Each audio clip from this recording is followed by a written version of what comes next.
What is the true foundation of power, virtue, strength, or fortune? You may believe it rests upon honor or justice, yet history whispers a darker truth. Men follow not the righteous, but the one who appears unshakable. They kneel not to wisdom, but to certainty, even when it is born of illusion. Confidence, then, is no fragile sentiment.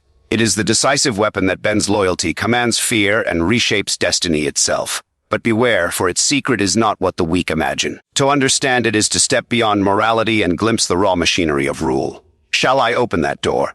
Confidence is not, as many would naively believe, a virtue reserved for the noble-hearted or the enlightened. It is a weapon, forged not in purity, but in perception. Men do not rally behind the wisest among them, nor do they kneel to the most honest. They are drawn irresistibly to the figure who projects certainty, who walks with an air of inevitability, as though fortune itself has chosen them. This is the hidden truth. Men do not crave truth. They crave the illusion of stability. And when that illusion is embodied in a leader, confidence becomes the strongest armor, stronger even than steel. Consider how armies break. Rarely is it the sword that fells them first. It is the shattering of belief. The moment they see doubt in the eyes of their commander, their knees weaken, their order collapses, and they run before a single arrow flies. Yet the opposite is also true. When a leader stands tall in the midst of despair, when his voice cuts through fear as though it does not exist, men will march into fire itself, believing victory lies beyond the flames. Confidence, then, is not an inner feeling to be nurtured like a fragile flame, but a display, a performance, one that can sway the masses more effectively than gold or promises. Understand this well. Men are not ruled by reality, but by the shadows cast upon it. A king may be uncertain in his heart, but if he never reveals it, he stands taller than the one who trembles openly with sincerity. The mask of certainty becomes indistinguishable from certainty itself, for perception in politics is stronger than fact. And what is fact if no man believes in it? Thus, confidence is less about possessing truth than about bending appearances to your will, ensuring that others never suspect you of wavering. This is why confidence must never be confused with vanity. Vanity seeks admiration for its own sake, but true confidence is crafted with deliberate intent to control, to command, to survive. It is sharpened and wielded as a weapon, cutting down hesitation and disarming doubt in others. Those who treat it as a mere feeling, who wait passively for it to arise from within, are weak, for confidence does not come to the timid. It must be seized, rehearsed, and imposed upon the world. So when I tell you confidence is a weapon, I do not mean it is a tool of the fortunate few who were born with unshakable hearts. No, it belongs to the one who understands the simple law of men. They will follow the one who acts unbreakable, not the one who merely is. And in this law lies the secret. Confidence is not about truth, it is about power. What matters in this world is not what you are, but what men believe you to be. Power does not lie in the quiet truths of your private heart. It lies in the mirror you hold up to others. If that mirror reflects certainty, strength, and inevitability, then men will follow you as though compelled by fate itself. They do not pierce beyond the mask. You must understand this. They are satisfied with appearances, and appearances are easier to craft than reality is to conquer. It is not the invincible man who rules, but the one who convinces others that he cannot be broken. You may lose battles, you may suffer wounds, you may stand upon ground that shakes beneath your feet, yet if your bearing remains unyielding, no man will dare to name you defeated. For what is defeat if others still believe you strong? A ruler does not need to be flawless, he needs only to project the image of flawlessness. It is the mask that protects him, the mask that deceives both his enemies and his allies, and when worn without hesitation, it fuses with reality itself. Men are not clever observers of truth, they are creatures of faith, and they place their faith not in reason, but in the vision of confidence that stands before them. Think of the great leaders who endured impossible storms. What preserved them was not superior strength, but the refusal to reveal weakness. They suffered in silence, hiding wounds beneath armor, doubts beneath command. Their people never saw the cracks, only the unwavering mask, and because of this, they believed their leader unassailable. Belief is the soil from which loyalty grows, and belief is shaped by appearances more than deeds. Therefore, guard the mirror of appearances as though it were your most sacred treasure. Do not let the enemy glimpse your hesitation, nor let your followers see your uncertainty. Conceal fatigue, bury fear, and never let the mask slip, for once it slips, men will no longer see a leader. They will see a mortal, and when they see a mortal, they will abandon him, for men despise the fragile even more than they despise the wicked. You must learn the art of deception, not to lie for vanity's sake, but to shield the very foundation of your authority. If men believe you invincible, Then you become invincible, for their faith will carry you where your strength alone cannot. In this lies the true alchemy of power. The mask is not a falsehood, it is a weapon, and when wielded without fear, it is indistinguishable from reality itself. Appearances are not mere shadows, they are the very substance of rule. Doubt is the most dangerous contagion a leader can permit to escape from his lips, or even from the trembling of his hands. Once men glimpse uncertainty, it spreads faster than fire through dry fields, consuming their courage, dissolving their discipline, and leaving nothing but fear where loyalty once stood. A single hesitation can undo years of strength. Remember this well: men do not forgive weakness, for it reminds them of their own. They look to their leader to carry the burden of certainty, to shield them from the chaos of their own doubts. If he falters openly, he does not simply lose authority. He infects the very soul of his people. This is why the wise ruler treats doubt as a private struggle, never a public confession. You may tremble within, but the world must see only steadiness. You may question yourself in the silent chambers of your mind. But when you step before men, your words must be fire, your stance unshakable stone. For to reveal your fear is to hand your enemies the dagger they were too weak to forge themselves. They will strike not because they are strong, but because you have shown them where you are weak. Understand that doubt is not merely an inner enemy. It is a signal, a beacon. If you betray even a flicker of it, men will read it as a prophecy of defeat. Soldiers will desert, allies will waver, rivals will plot, all because they have glimpsed uncertainty in you. And once this contagion spreads, no reasoning, no pleading, no truth will wash it away. For men cling more tightly to fear than they ever do to faith. Therefore, discipline yourself as one disciplines a weapon. Learn to master your face, your voice, your very breath, until they betray nothing of the turmoil within. Even in the darkest hour, when fortune seems lost and your heart screams for retreat, you must wear the mask of certainty. Not because you are unafraid, but because men must believe you are. For when they believe, they will endure. When they believe, they will fight. And when they believe, they will transform your illusion of strength into real strength. The truth is harsh, but undeniable. Hesitation kills faster than steel. A ruler may be forgiven for cruelty, for deception, even for failure, but never for doubt. For doubt reveals to all that he is as fragile as they are, and once he becomes their mirror, they will smash it to pieces. If you must suffer fear, suffer it in silence.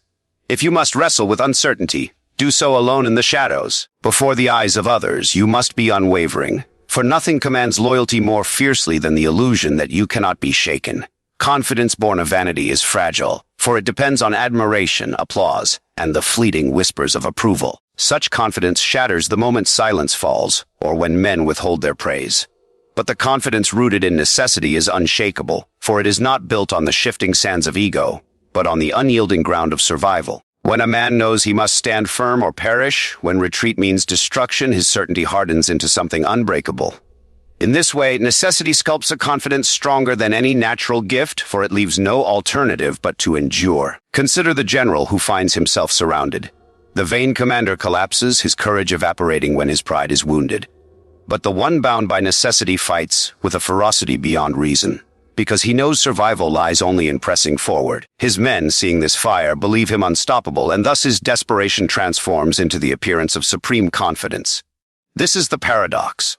What begins as compulsion becomes command. What begins as survival becomes authority. Men cannot distinguish between the man who believes he must win and the man who believes he cannot lose. Both appear unshakable and both inspire obedience. A ruler who relies on vanity may walk proudly when fortune smiles, but will stumble when fortune withdraws her hand. His pride cannot sustain him in famine, betrayal, or loss, for it crumbles without the nourishment of flattery. But the one who builds his certainty on necessity becomes stronger as fortune turns against him, for hardship only deepens his resolve. He does not cling to confidence as a feeling, but wields it as a weapon forged by circumstance. This is why the strongest leaders often arise from hardship. They learn early that to hesitate is to die, to waver is to be devoured. Their confidence is not an ornament they polish for admiration, but a shield hammered out of necessity. And once men see this shield, they believe it indestructible. They follow such a leader not because he boasts of greatness, but because he moves as if he cannot choose otherwise. To them, this inevitability is indistinguishable from destiny. Therefore, if you wish for your confidence to endure, do not feed it with vanity, but anchor it in necessity. Strip yourself of the illusion that you may retreat into comfort or rely on the mercy of others. Burn the bridges behind you, and you will discover within yourself a certainty no flatterer could ever bestow. Men admire the one who has no choice but to win, for he stands before them as a force of nature, not a fragile ego. Confidence drawn from vanity perishes with applause. Confidence drawn from necessity endures like iron. Men do not place their faith in the one who speaks of strength, but in the one who demonstrates it again and again without faltering. Respect is not granted to the loudest voice, nor to the most dramatic gesture, but to the figure who proves through relentless consistency that he cannot be swayed. A single act of courage may win applause for a moment, but it is the repetition of unwavering resolve that creates the aura of inevitability. To be consistent is to teach men through example that you are unmovable, and once they believe this, they see your victory as assured. Storms come for every ruler, and fortune shifts like the wind. Many show strength in moments of triumph, when the crowd cheers and the path is clear. But when the rains fall, when betrayal gnaws from within, when hope itself shrinks into a flickering ember, this is the crucible where respect is forged. The ruler who remains firm, whose tone does not change, whose decisions do not waver, teaches his people that he is carved from stone while others are made of clay. They may question his methods, they may curse his severity, but they will never doubt his strength. And in time, that strength becomes their anchor. Consistency is not the absence of change in action, but the absence of weakness in spirit. A ruler must adapt to fortune's turns, yet he must adapt without trembling. He must strike today with the same conviction he struck yesterday, even if the target has shifted. It is this steadiness that convinces men he is inevitable. For men are not inspired by perfection, they are inspired by certainty. When they see that nothing bends you, they no longer measure your chances. They accept your authority as a fact of existence. Understand that inconsistency is the silent assassin of power. To punish harshly one day and forgive carelessly the next, to command with fire today and beg tomorrow, is to expose yourself as a reed swaying in the wind. Men may fear you for a time, but they will never respect you, for they will sense that beneath the surface you are unsure. And when respect falters, rebellion is never far behind. But when you are ruthless in consistency, whether in mercy, in punishment, or in command, you leave no room for doubt. Men know what to expect, and though they may resent it, they grow to depend on it. Your presence becomes law, not because you have decreed it, but because you have lived it without deviation.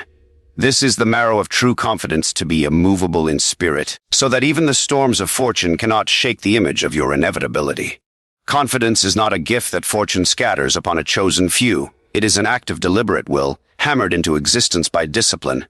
The weak wait for it to arise naturally, as though it were a mood, a fleeting spark that fortune might ignite within them. They sit idle, hoping for the day when fear will vanish and certainty will take its place. But that day never comes. Fear is a permanent companion, and those who hope to outlive it are doomed to serve those who have mastered it. The ruler who understands this truth does not wait. He manufactures confidence as one forges steel. He teaches himself to act with certainty even when doubt gnaws at him, to command with a steady voice even when his heart is unsteady, to walk with unbroken bearing even when shadows loom large. Through repetition, he becomes fluent in the language of certainty, and soon his actions convince not only his followers, but himself. In time, the performance fuses with reality, and the mask of confidence hardens into an unshakable identity. Consider this carefully. The fearless are rare, almost mythical, yet many appear fearless. How? Not because they were born unshaken, but because they willed themselves to appear so. They learned to silence hesitation in their movements, to bury tremors beneath firm gestures, to turn every doubt into a private battle hidden from the eyes of others. Men see only what is presented to them, and so they take the appearance of confidence as the substance itself. And once they believe, they lend their strength to the one they follow, making his seeming certainty into reality. Confidence, therefore, is not the absence of fear, but the mastery of it. It is the refusal to allow trembling to dictate action. It is the decision, repeated endlessly, to step forward as though there were no doubt, no hesitation, no other path but the one you have chosen. Through this discipline, even fear becomes a servant, for it sharpens the will of the one who bends it into silence. Understand this well: power does not belong to the fearless. It belongs to the one who has taught himself to appear unshaken, who has learned to mold his own nature into a weapon. For men admire courage, but they obey certainty. And certainty, whether born of truth or forged by will, commands them all.